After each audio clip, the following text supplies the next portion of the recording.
Olá, sejam todos bem-vindos ao 3,5, o podcast para quem gosta de carros da Fiat. O meu nome é Jacob Paz, eu sou editor de livros e fanboy da Fiat. Por aqui você fica por dentro da Fiat e de seus 125 anos de história, semana sim, semana não. Tem novidades, análises, segredos e toda a cultura do carro italiano, que passa pelos modelos da Fiat e também das marcas em seu entorno, reunidas sob o guarda-chuva da Stellantis. Neste episódio, o último da temporada, você vai entender tudo o que está por trás da saída de Carlos Tavares da Stellantis. O CEO do grupo ganhou rios de dinheiro no ano passado, mas pediu para deixar o cargo neste ano após sucessivas crises. Afinal, o que aconteceu e quais os impactos dessa grande mudança para o futuro da Fiat é o que você vai descobrir. Vamos lá?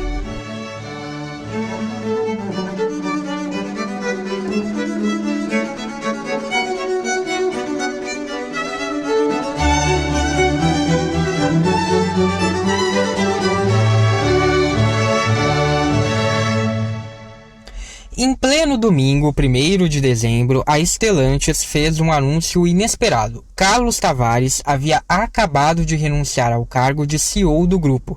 O seu mandato, que terminaria em janeiro de 2026, estava sendo encerrado já a partir daquele dia. Um comitê especial presidido por John Elkann, o herdeiro da família Agnelli, comandaria o grupo até que um novo CEO fosse apontado em definitivo. É esperado que isso aconteça até o fim do primeiro semestre de 2025. Tavares é só um dos vários executivos da indústria que estão sob pressão enquanto as montadoras enfrentam um mercado em queda, a rivalidade de novos players chineses, uma demanda fraca por veículos elétricos na Europa e a ameaça de novas tarifas à medida que Donald Trump se prepara para retornar à Casa Branca. Recentemente a gente viu notícias envolvendo crises também na Volkswagen, na Nissan. Outras marcas lendárias também sofrem para continuar relevantes, como é o caso da Jaguar, aí, que teve todo aquele rebranding polêmico. Então, a seguir você vai entender quem é Carlos Tavares, por que a sua queda é tão significativa assim. Em seguida, a gente vai ver como fica a Stellantis agora e, por fim, mais não menos importante, a gente vai especular o que será que essas mudanças trazem de impacto para o futuro da Fiat. O que a gente, fã da marca italiana, pode esperar na prática depois de uma mudança radical como essa na estrutura de comando de um dos maiores grupos automotivos da atualidade. Vale reforçar aqui que, como eu disse na abertura, este é o último episódio dessa temporada do 3,5. Tradicionalmente, o último episódio é uma espécie de retrospectiva em que eu aponto os principais destaques da Fiat ou da Stellantis no ano, sejam eles positivos ou negativos. Nessa temporada eu resolvi não fazer isso, mas esse episódio aqui acaba de um jeito ou de outro fazendo uma retrospectiva de alguns pontos importantes, então ele também vai servir a esse propósito. Eu acho importante a gente começar falando rapidamente quem era Carlos Tavares, para que todo mundo tenha a dimensão apropriada do que representa a sua saída do comando da Stellantis. Porque quando eu postei essa notícia, algumas pessoas, mesmo pessoas que acompanham a Fiat, que acompanham o mercado automotivo, vieram fazer algumas perguntas sobre esse ponto. Então, eu acho que é interessante, porque até então o Carlos Tavares era visto como um dos maiores CEOs que a indústria automotiva já teve, com certeza um dos maiores em atividade. Então, quem é Carlos Tavares? Bem, ele é português, ele é apaixonado por carros desde adolescente e fã de automobilismo, inclusive ele próprio é um piloto, já competiu em algumas corridas. E ele se formou em engenharia na França, onde ele começou a trabalhar na indústria. Ele entrou na Renault em 1981, quando ele tinha apenas 23 anos de idade, trabalhando como piloto de testes. Lá ele foi ganhando importância até se tornar responsável pelo projeto que daria origem a uma nova geração do Megane, que virou um grande sucesso. Entre 2004 e 2011, o Tavares deixou a Renault para atuar como diretor e depois vice-presidente de produto na parceira Nissan, onde ele também foi responsável por supervisionar as operações da empresa nas Américas do Sul e do Norte. Depois disso, ele voltou para a Renault para virar o número 2 da montadora na gestão do polêmico Carlos Ghosn, né, o brasileiro que comandou aí as operações da Renault em conjunto com a Nissan, que formou essa grande aliança e depois teve todo um caso de prisão, de fuga cinematográfico. Só que o que acontece, mais ou menos 2 anos depois que ele foi virar o número 2 da Renault, ele deu uma declaração, Tavares, dizendo que ele estudava ir para Ford ou para GM, porque ele gostaria de ser CEO de uma montadora e ele sentia que não tinha espaço para isso na Renault. Afinal, tinha o Ghosn lá. E a fala deixou o Ghosn bem irritado, né? Conhecido por ser ambicioso e bastante direto, o Tavares se recusou a pedir desculpas publicamente e preferiu deixar a Renault depois desse episódio em agosto de 2013. Logo depois, em 2014, ele foi contratado pela PSA para assumir o comando da Peugeot e da Citroën, que vinham amargando 7 anos de prejuízo.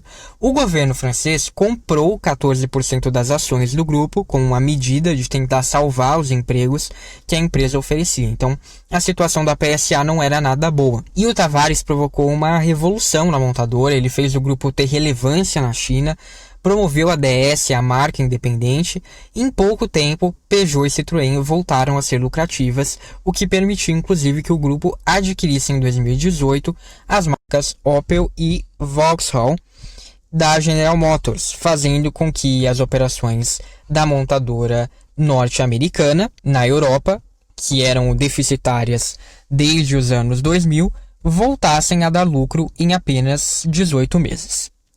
Em 2020, foi o Tavares quem insistiu para que PSA e FCA se fundissem após uma tentativa fracassada da Fiat Chrysler em propor uma fusão com a Renault. O Tavares costurou os termos do acordo com a empresa ítalo-americana e a fusão foi concluída em 2021, tendo ele como o primeiro CEO do grupo que, na época, seria o quarto maior em vendas de automóveis no mundo. Entre as principais promessas do Tavares à frente da Stellantis estava a racionalização de custos por meio de sinergias. O executivo chegou a declarar que ele esperava poupar 5 bilhões de euros em apenas 2 anos, o que possibilitaria à empresa relançar todas as suas 14 marcas e assim dar a elas uma sobrevida de 10 anos para que pudessem mostrar se seriam ou não bons investimentos.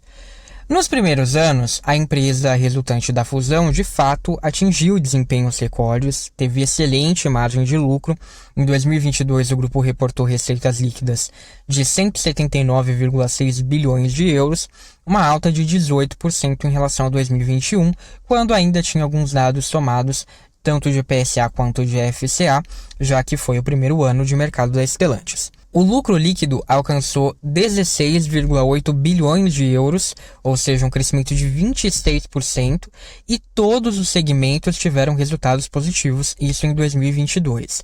As sinergias decorrentes da fusão alcançaram 7,1 bilhões de euros, o que antecipou o alcance da meta em 2 anos. Já em 2023, quando comparado a 2022, a receita líquida continuou crescendo 6%, para 189,5 bilhões de euros.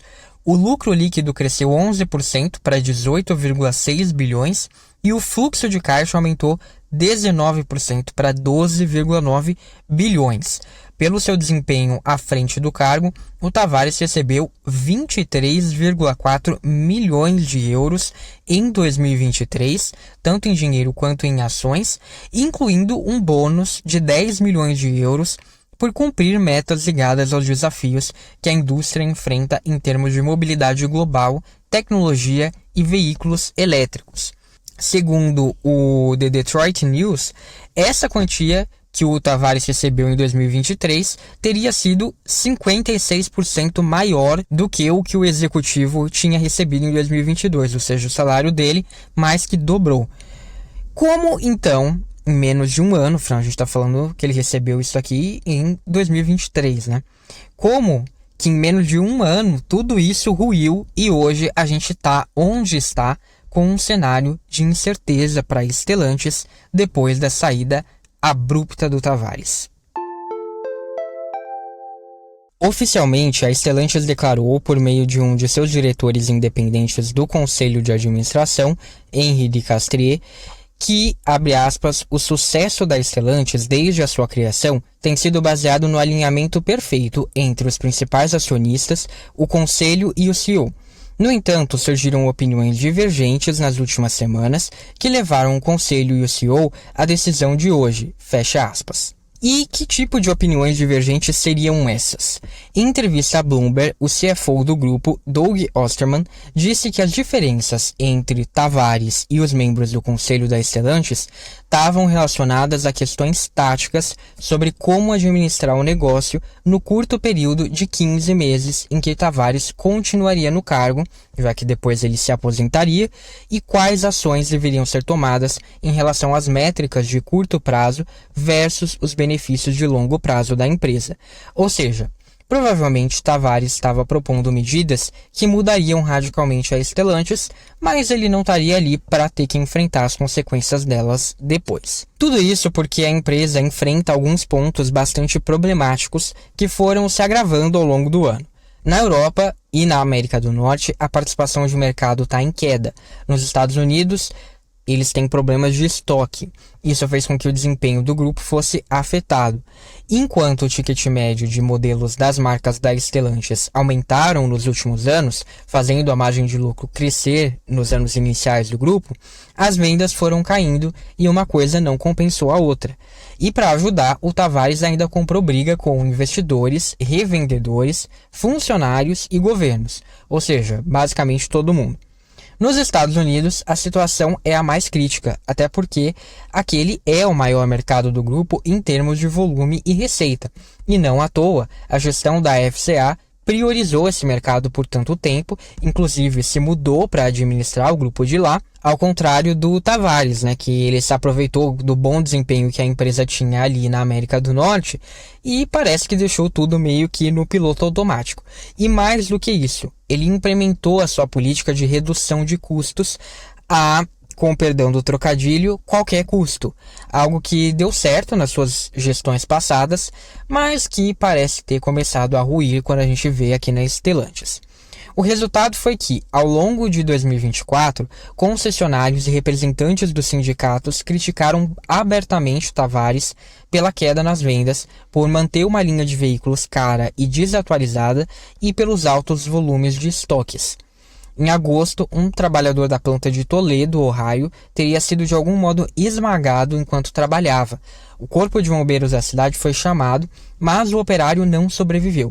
Um porta-voz da Stellantis confirmou o acidente, mas declarou que, abre aspas, como o ocorrido está sob investigação, não podemos dar mais detalhes do caso nesse momento, fecha aspas. Outras denúncias de ambientes bastante complicados em fábricas das Stellantis nos Estados Unidos também foram feitas.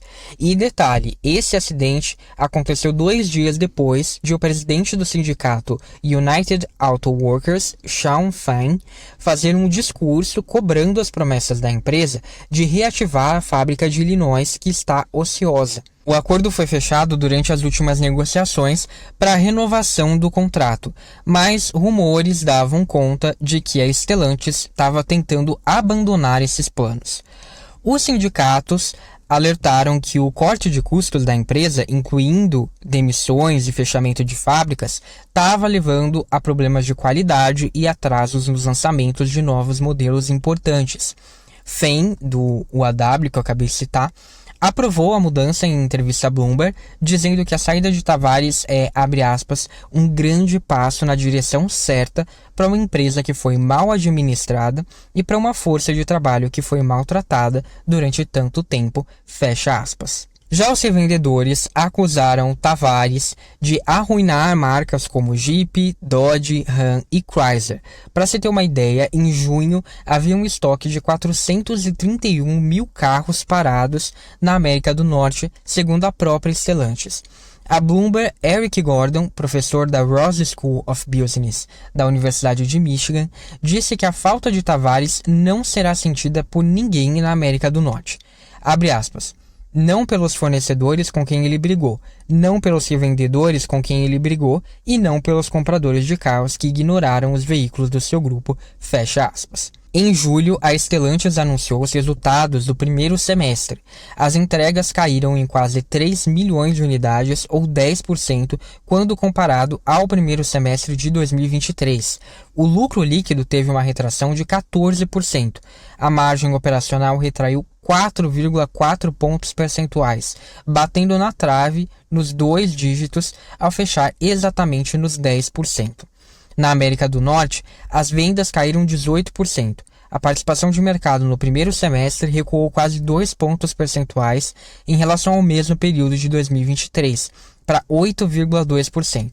E além disso, a margem de lucro caiu 6 pontos percentuais, ou 3,7 bilhões de euros a menos em relação ao ano anterior. Na Europa, a margem foi de 6,9%, uma redução de 3,8 pontos percentuais, uma perda de quase 2 bilhões de euros. Já a participação de mercado no velho continente foi de apenas 18,2%, quando no mesmo período do ano passado era de mais de 26%. A única região que apresentou aumento nos números nesse período foi a nossa, da América do Sul. Em setembro, só 2 meses depois de apresentar esses resultados bem ruins, o grupo emitiu um aviso reajustando a previsão do desempenho financeiro para 2024, o que pegou mal, causou grande desconfiança. De acordo com a Stellantis, a margem operacional de 2 dígitos foi revisada para algo entre 5,5% e 7%. Já o fluxo de caixa, que antes era positivo, deve ficar negativo em algo entre 5 e 10 bilhões de euros. As medidas corretivas na América do Norte seriam as principais culpadas por essa revisão, acompanhadas da queda nas vendas em praticamente todas as regiões. Como resultado, as ações do grupo caíram cerca de 40% nos últimos 12 meses. Em outubro, a empresa reportou menor receita líquida no terceiro trimestre de 2024, justificando a queda por estar em um período de transição de atualização de portfólio e ações de redução de estoque. A receita líquida caiu 27% quando comparado ao mesmo período do ano anterior. Considerando o acumulado do ano, ou seja, até outubro, as vendas caíram 36% e a receita líquida caiu 42% na América do Norte, que foi a região mais afetada. Na Europa, as quedas foram de 17% e 12%, respectivamente. Já a queda da Maserati foi de 60% e 61% na mesma ordem. Ainda de acordo com a matéria da Bloomberg, o Tavares estava tentando retomar o controle depois de todos esses contratempos. A magnitude do aviso de que as previsões financeiras da Stellantis estariam muito aquém do esperado teria, enfim, alarmado os investidores. A agência de notícias Reuters relata um ambiente bastante tenso, em que Tavares teria dito a membros do conselho, com todas as letras, que não se metessem no trabalho dele. Isso aconteceu depois das mudanças anunciadas pelo grupo em 10 de outubro, quando foi confirmado que o Tavares ia mesmo se aposentar depois do fim do seu contrato em 2026, confirmando os rumores de que a Stellantis já estava em busca de um novo CEO para fazer a sucessão dele. Naquele momento, de acordo com o que foi relatado até aqui, o português ainda tinha apoio do conselho, ou seja, até outubro ali mais ou menos. Muito provavelmente porque ele topou fazer essas mudanças consideradas bastante agressivas. Quais são essas mudanças que eu estou falando? Quem me acompanha lá no Threads provavelmente viu. Ele anunciou que, a partir daquela data, 10 de outubro, Antônio Filosa assumiria o controle das operações na América do Norte, em adição ao cargo de CEO global da marca Jeep. O Filosa era o comandante das operações na América do Sul até novembro de 2023, quando ele assumiu o posto na Jeep.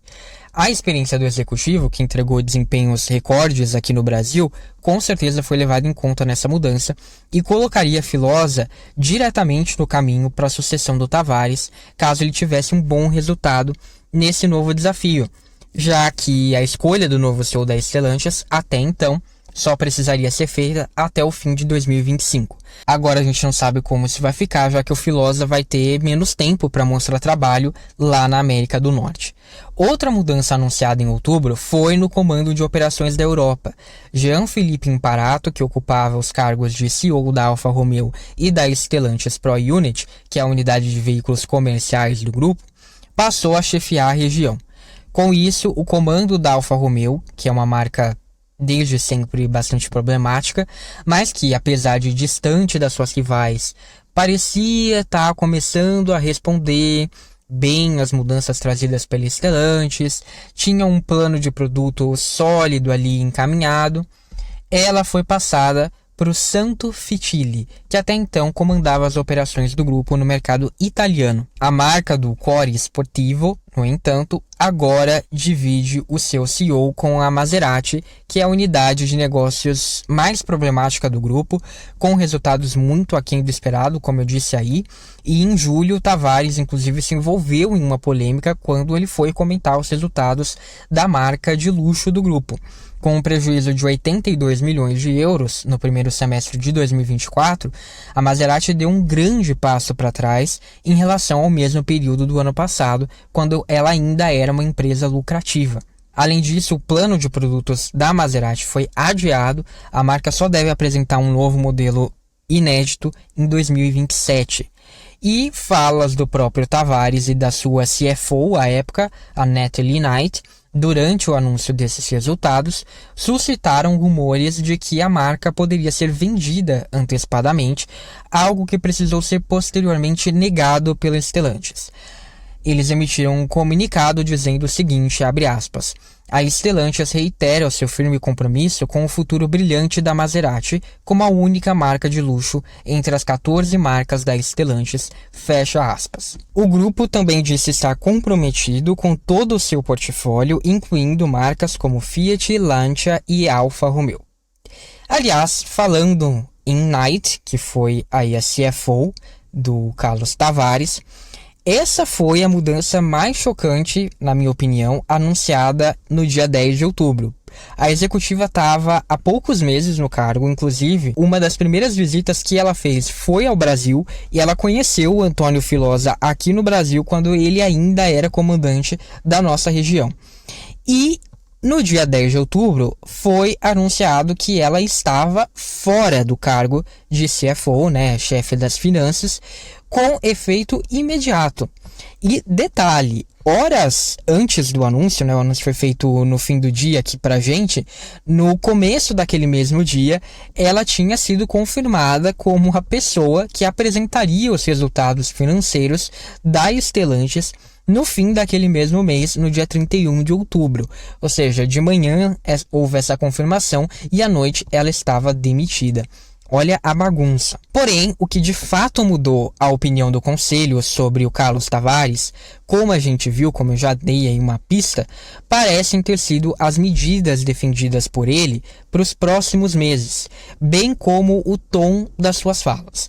O executivo irritou alguns membros quando ele declarou em outubro no Salão do Automóvel de Paris que a administração da montadora nos Estados Unidos era a responsável pela queda nas vendas e pelo aumento dos estoques naquele mercado.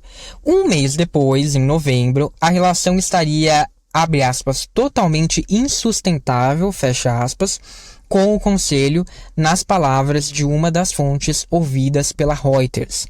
Lembrando que o conselho representa os principais acionistas, ou seja, a Exor da família Agnelli, a família Peugeot e o governo francês.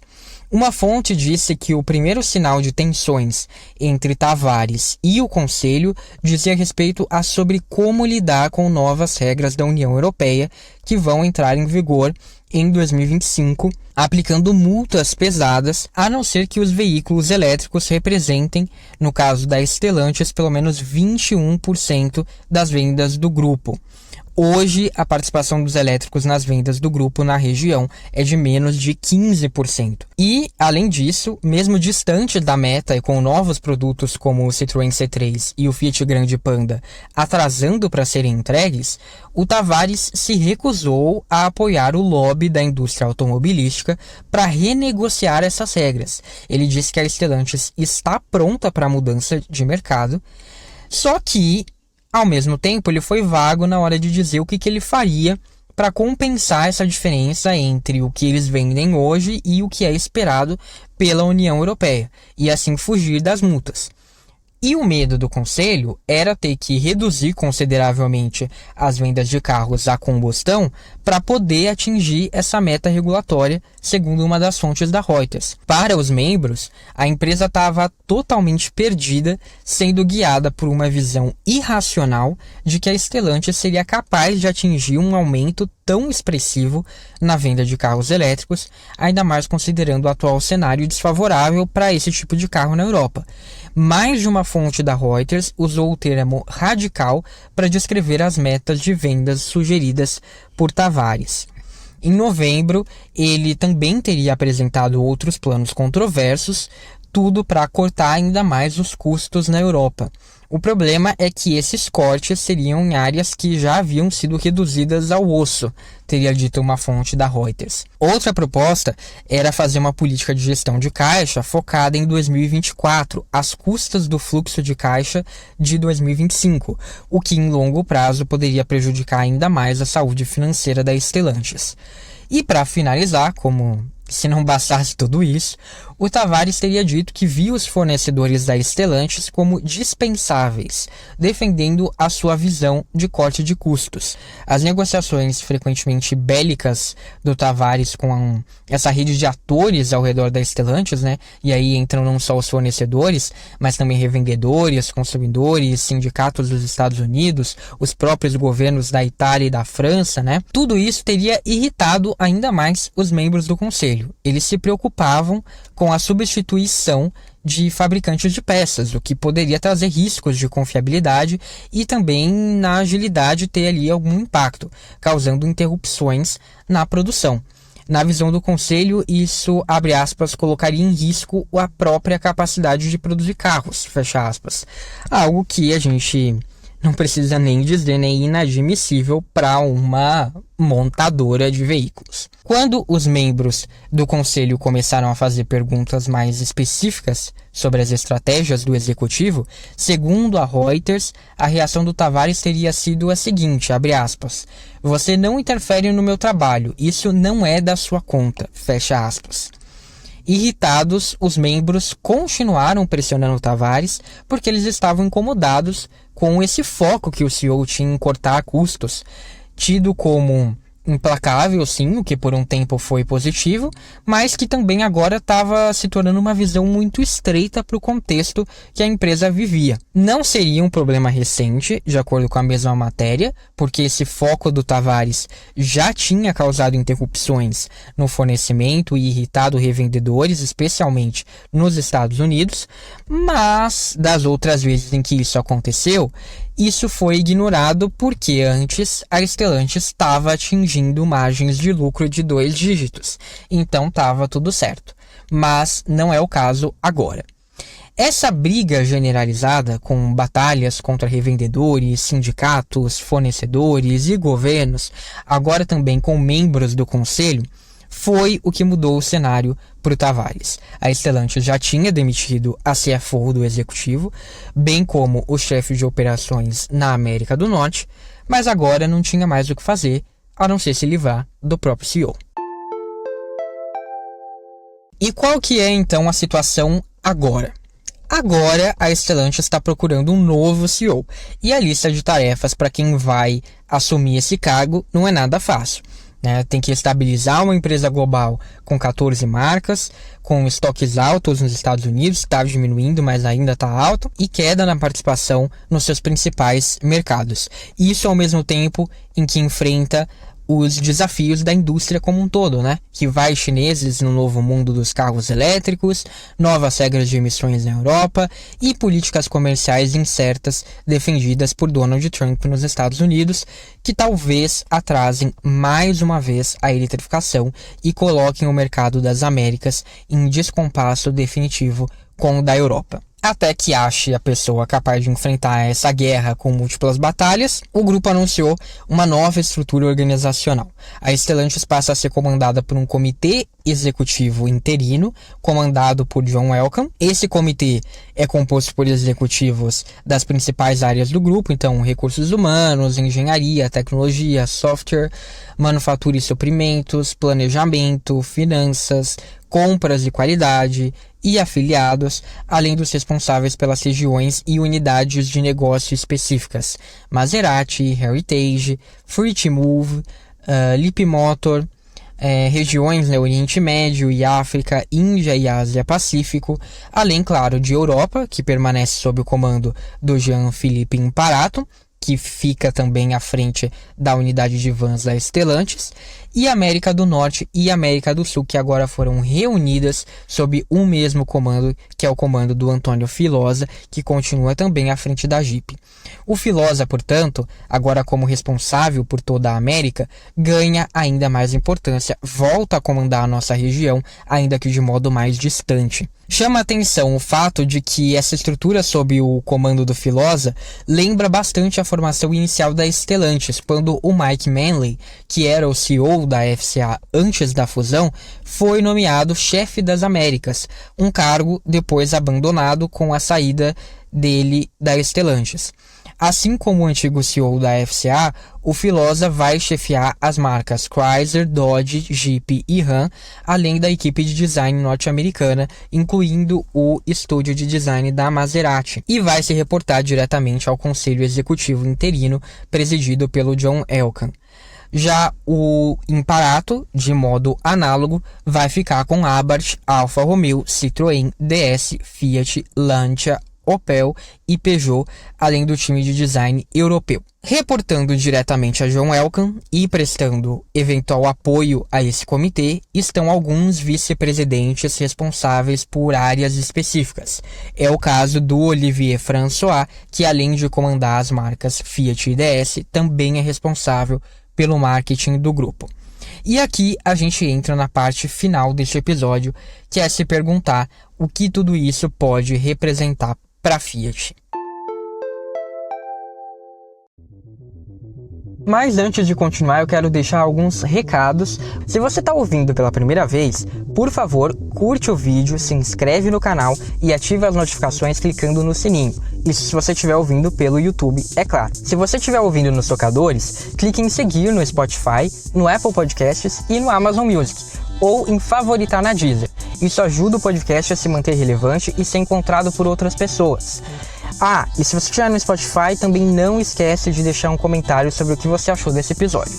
Você também pode acessar bit.ly/3,5podcast, tudo junto e por extenso, bit.ly/3,5podcast. Isso vai levar você ao Medium do 3,5, que é um espaço com todas as opções para você ouvir o podcast, e você ainda encontra posts especiais com conteúdo extra, além de links para as referências citadas neste episódio, bem como episódios relacionados e todo o acervo do podcast. E se você quiser conferir análises, notícias quentinhas, fotos, vídeos, dicas ou só coisas aleatórias sobre os Fiat, me segue no Instagram e no Facebook. É só procurar pelo @3,5podcast. Recados dados, vamos voltar para o episódio. Eu acho que o primeiro ponto que vale comentar quando a gente pensa sobre a Fiat dentro dessas mudanças é a tensão pelo poder que sempre existiu dentro da Stellantis. Antes mesmo da formação do grupo, já era discutido qual lado da empresa ia ganhar essa queda de braço e se mostraria mais forte, se seriam os franceses ou os italianos. A fusão sempre foi vendida como uma fusão de iguais, em que ninguém estaria comprando ninguém, e sim duas empresas se complementando. Então, você tinha o CEO, que vinha da PSA, mas o presidente do grupo vinha da FCA. Você tinha as operações na América, que seriam comandadas pelo Mike Manley, que era um executivo, era o ex-CEO da FCA. Enquanto na Europa, seria alguém vindo da PSA. Então sempre foi esse jogo, né, nas áreas estratégicas, uma distribuição para que acontecesse mais ou menos de modo equilibrado, né, os comandos ficarem com pessoas que eram metade da FCA, metade da PSA. Até na hora de citar as empresas nos comunicados, tinha esse rodízio, né? Então, hora você pegava um comunicado, tava lá, primeiro PSA, depois FCA. Daí você pegava outro comunicado, tava primeiro FCA, depois PSA. Tudo para dar essa impressão de que realmente era uma união de iguais. O que as mudanças recentes mostram, a meu ver, é que o Carlos Tavares ele tentou puxar para si o comando de tudo, porque fazia parte do estilo dele, né? Ele tinha esse estilo de que ele era o centro de tudo, ele mandava e tinha que acontecer. E isso, inevitavelmente, disseminou uma cultura que já estava na PSA em muitos pontos, para FCA, de algum jeito ou de outro. Mas, no fim, o que a gente está vendo agora é que a palavra final vai ser de John Elkann, que é o representante da família Agnelli e que continua sendo o maior acionista individual da companhia. E, como vem mostrando, não aceitou os rumos que a empresa vinha tomando sob a gestão do Carlos Tavares. Ainda que tenha demorado para agir, né, para fazer essa mudança de fato, ele mostrou que quem tem o poder final é ele, de tomar decisões para preservar os interesses dos acionistas, no caso eles são os acionistas principais. Agora, o que vai ser da Fiat, da marca Fiat, depende muito da decisão sobre um novo CEO. Como eu disse, o Tavares disseminou a sua cultura, seja para o bem ou para o mal. Então, a gente tem sinergias que foram feitas e isso colocou muitos planos já em prática, né? Inclusive, alguns desses planos foram colocados com muita rapidez. A gente viu produtos como o Jeep Avenger, Fiat 600, chegando bem rapidamente para os padrões da indústria. Quando a gente olha para a Fiat, também existe toda uma gama de uma nova família de produtos nascendo graças a essas sinergias. É inegável que durante a era FCA, a marca italiana foi deixada em segundo plano, o que resultou em produtos locais, falta de novidades ou de um planejamento mais eficiente e consistente de produtos.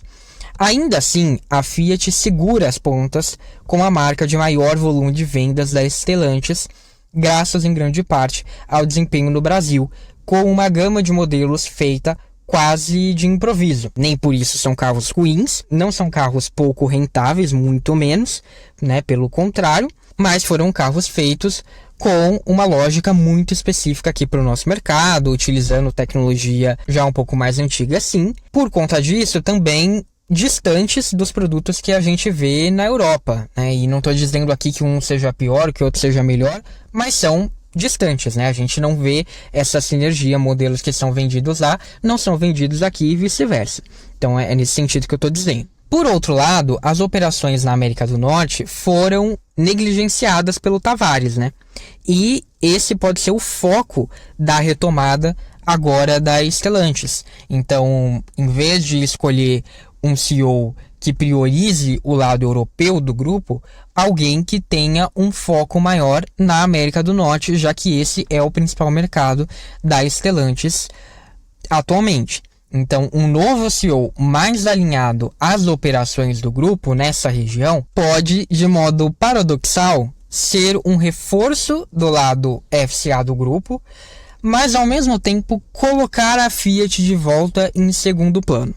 Vou explicar por que eu estou dizendo isso. Porque, mais uma vez, a Stellantis tem que lidar com o velho dilema que a FCA já tinha que lidar, que é desenvolver os veículos grandalhões que agradam aos americanos e fazem a festa dos acionistas, ou então pensar em carros menores e mais eficientes ao gosto dos europeus, que são projetos que exigem maiores volumes para serem rentáveis. Então, esses dois pontos era uma tensão que já existia na época da FCA. O que a FCA fez? Priorizou o mercado norte-americano. E por isso que a gente viu a Fiat se definhando de algum modo.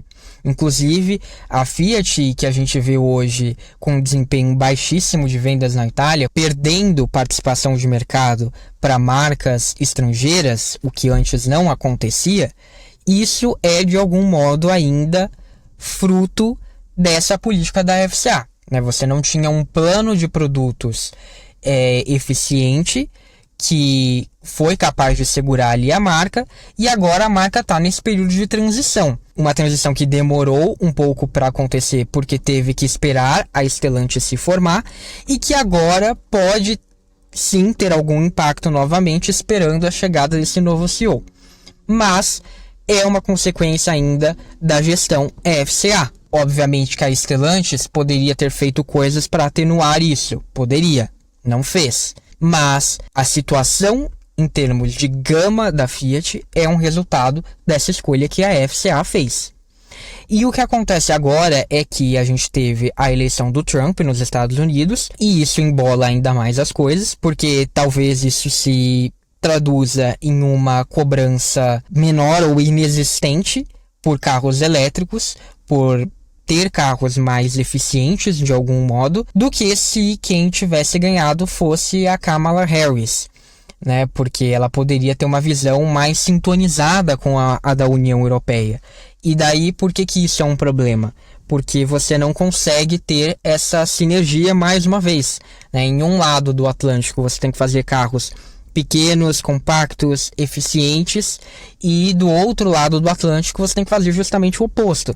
Então, de nada adianta você ter 14 marcas se você tem esse racha muito grande, né? Metade das marcas é de um jeito e metade das marcas é de outro jeito completamente diferente. Então, de novo, você cai naquele dilema da FCA. Encontrar esse equilíbrio entre as duas faces do grupo é o que continua sendo a chave para visualizar o sucesso da Stellantis e, mais uma vez, determinar o futuro da Fiat. Por incrível que possa parecer, o que eu vou falar aqui vai desafiar uma lógica, mas talvez uma gestão mais alinhada com a PSA, que era o que a gente provavelmente ou em algum nível tinha até agora, no fim, acabasse dando uma possibilidade de crescimento maior para a marca Fiat. O que não quer dizer que é melhor, tá, gente?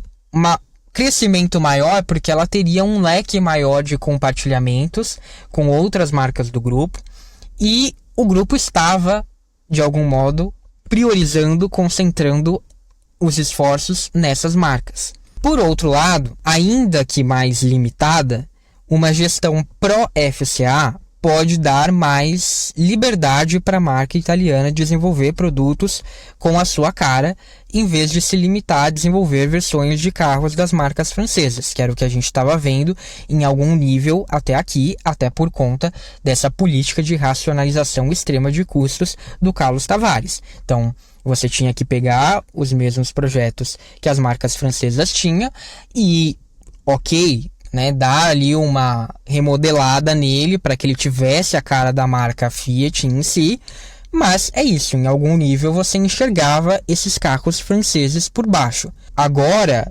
talvez isso possa mudar dependendo do CEO que venha aí, e inclusive com uma lógica diferente, em que a Fiat seja a marca que faça o ponto de partida, né, e as marcas francesas tenham que se talvez adequar a ela de algum modo, considerando não só a origem do grupo ou quem está no comando do grupo, mas o fato de a Fiat ser a marca número 1 em volume de vendas. Então é natural que ela seja a protagonista, talvez para uma gestão pró-FCA, o que talvez soasse em uma gestão PSA um pouco difícil de entender, né?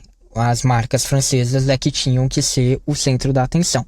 Talvez, tá? Isso é o que eu tô levantando, essa possibilidade. Em curto prazo, a Fiat deve se concentrar em retomar o terreno perdido na Itália com essa nova linha de produtos que tem sim, em algum nível, parentesco francês, algo que, como mostra o fracasso do Fiat 600, foi rejeitado pelos italianos. Então é um desafio com o qual a Fiat vai ter que lidar. Obviamente isso não vai mudar da noite para o dia, mesmo que venha um novo CEO. Talvez possa ser atenuado de algum modo, mas essa linha de produtos vai ter que sair, né? É um investimento muito grande para ser totalmente deixada de lado. O Olivier François, que é o CEO global da marca Fiat, vem do lado do FCA, ele ocupa esse cargo já há mais de uma década, e é provável que a gestão Tavares talvez estivesse mais propensa a dar um chacoalhão na Fiat se o grande panda não deslanchasse logo nas vendas. Com a saída do Carlos Tavares, talvez o que o François ganha ali é um pouco mais de tranquilidade, de calma e de tempo para fazer esse carro acontecer. Afinal de contas, ele é um executivo que está há muito tempo na FCA, que tem um prestígio muito grande, principalmente do ponto de vista do marketing, mas que é isso, vem comandando a Fiat há muito tempo. Então é provável que ele tenha mais tempo para mostrar esse serviço sob a gestão de um CEO mais pró-FCA. Por outro lado, a gente precisa também dizer que o Olivier François não foi capaz de defender o protagonismo da Fiat quando ele esteve em uma gestão que priorizou o lado americano do grupo. A Fiat deixou de receber muita atenção e muito investimento durante essa época. Obviamente que não dá para colocar isso tudo na conta do Olivier François, mas ele era o CEO da marca, né? Então fica a impressão de que talvez ele pudesse ter insistido um pouco mais, principalmente considerando os números da marca em termos de volume de vendas. O investimento que a Fiat teve foi muito abaixo do que o investimento que a Jeep teve, por exemplo, e ainda assim as vendas eram muito próximas, né? Então, poxa, será que o Olivier François não poderia realmente ter ali trabalhado mais para que a Fiat continuasse recebendo algum tipo de investimento? Então fica essa dúvida se o comando da marca está realmente em boas mãos ou se não seria bem-vindo uma nova visão, né? Já que a gente tem um CEO já com tanto tempo de casa, né? Tanto tempo trabalhando nessa marca e tem essas duas vertentes, essas duas possibilidades. Então eu acho que, como eu disse, o Tavares não pensaria duas vezes em, não tá dando resultado, vamos trocar. Agora eu já fico mais em dúvida, talvez o novo CEO tenha mais paciência com o Olivier François, mas isso é bom ou ruim para a Fiat? Não sei, é algo a se pensar. Mas, como eu disse, essas mudanças maiores, elas vão levar mais tempo, são coisas de médio e longo prazo. No curto prazo, eu não acredito que uma mudança muito grande venha para esses planos da Fiat. A Fiat precisa de novos produtos e a Fiat precisa fazer isso rápido, então não teria por que colocar em um compasso de espera ainda maior. A Fiat precisa reagir muito na Europa e rapidamente.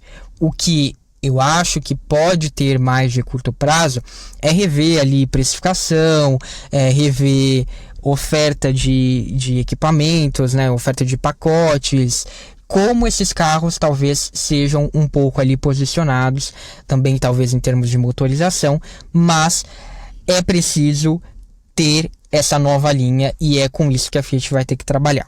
Quando a gente fala mais especificamente do Brasil, aí as mudanças são ainda menos prováveis, porque a gente está em um mercado que, como eu disse, é um mercado que vem segurando muito bem os índices para Stellantis, não representa uma fatia muito grande do negócio para Stellantis em termos globais, mas é um dos poucos que vem se mantendo relativamente estável. Ainda mais no caso da Fiat, né? A Fiat é um fenômeno aqui na nossa região, principalmente no Brasil. Tem uma linha muito bem construída, uma linha que está atualizada, relativamente atualizada. Então, em curto prazo, não dá para dizer que algo vai ser mexido aqui, porque é isso, né? O grupo tem preocupações muito maiores, mas muito maiores do que vir mexer aqui no Brasil, que está indo bem, né? Aqui sim você poderia colocar no piloto automático por um tempo e esperar para ver. Então, com certeza, o novo CEO que entrar, ele não vai ter como prioridade mexer no nosso mercado. Ele vai ter como prioridade mexer em Estados Unidos, talvez Europa. Então, acho que essa é a mensagem principal no caso da Fiat, né? A Fiat vem trabalhando muito bem a sua linha de produtos aqui no Brasil, não tem por que a gente se preocupar em curto prazo, talvez até médio prazo. A gente viu aí a Fiat agora introduzindo a hibridização nos carros, né, de uma maneira bastante acessível, e isso deve continuar, porque a gente também tem normas aqui de emissão aqui, um movimento bastante natural, né? A gente teve o anúncio de investimentos muito grandes aqui no Brasil, então isso tudo como eu disse, talvez médio e longo prazo possa ter algum impacto um pouquinho maior, mas em curto prazo está tudo muito bem encaminhado. Não vejo por que a Fiat ou a Stellantis virem mexer aqui com a gente. O que me preocupou um pouco é, mais uma vez, né, essa estrutura dividida que a gente vê que a Stellantis colocou em prática, não considerar essa peculiaridade da Fiat, né? Então a gente tem um comandante para as Américas, um comandante para a Europa. E a Fiat, ela talvez seja o único caso, né, de marca que tem esses dois polos muito importantes. E ela acaba ficando dividida entre esses dois polos. Então, você tem a Fiat do Brasil, que deve responder a quem? Ao comandante das Américas ou ao comandante da Fiat? E o comandante da Fiat está na estrutura da Europa, não está na estrutura das Américas. Mas a Fiat das Américas é mais importante, basicamente, né, do que a Fiat da Europa. Então, ver que mais uma vez o grupo não pensou nesse tipo de detalhe, pelo menos não na estrutura que é divulgada, né, não na estrutura pública para a gente, isso me preocupa um pouco, porque mais uma vez reforça aquele ponto de que é o mesmo problema que a gente viu durante a fase FCA das coisas, e a fase FCA das coisas não foi boa para a Fiat. Foi uma fase em que a marca ganhou muita independência aqui no Brasil, mas que ela perdeu relevância na Europa praticamente na mesma medida, e que agora ela luta para recuperar terreno. Então, a meu ver, a Stellantis precisa demonstrar que vai ter mais cuidado com a Fiat. A Fiat é a sua principal marca em termos de volume. Tudo bem, pode não ser a principal marca em termos de rentabilidade, ou não é a principal marca na Europa, assim como não é a principal marca nos Estados Unidos, mas é a marca que carrega o grupo hoje em dia e é uma marca de muita importância histórica para a Stellantis.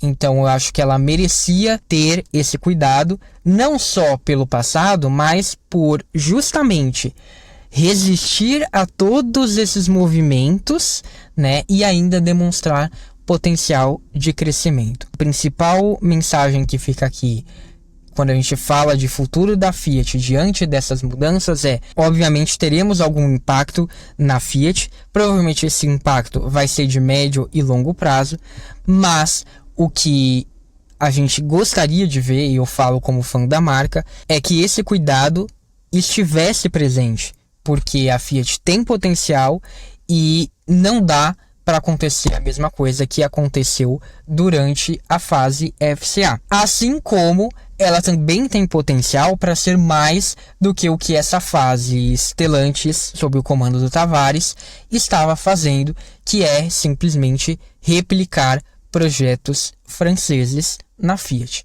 Então ela tem potencial para ir além disso, com toda certeza. E é isso que a gente quer ver, que esse novo CEO, essa nova CEO, né, vai saber, da Stellantis, consiga não só encontrar o equilíbrio entre esses dois lados que eu falei que precisa ser encontrado, mas que também dê essa devida importância para a nossa marca Fiat.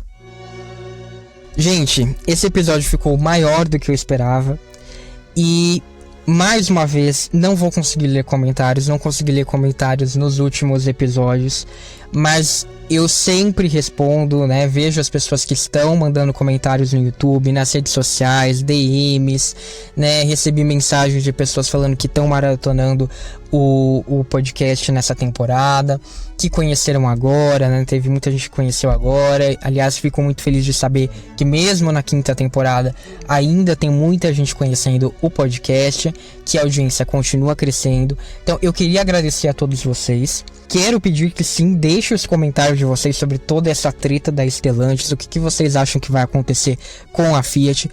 É o último episódio da temporada, então não vou conseguir responder em nenhum episódio, mas como eu disse, sempre respondo aí, seja no YouTube, seja no Instagram, onde vocês me mandam, eu respondo e busco interagir com vocês. E quero agradecer mais uma vez a audiência, não só neste episódio, mas a companhia ao longo de toda essa temporada.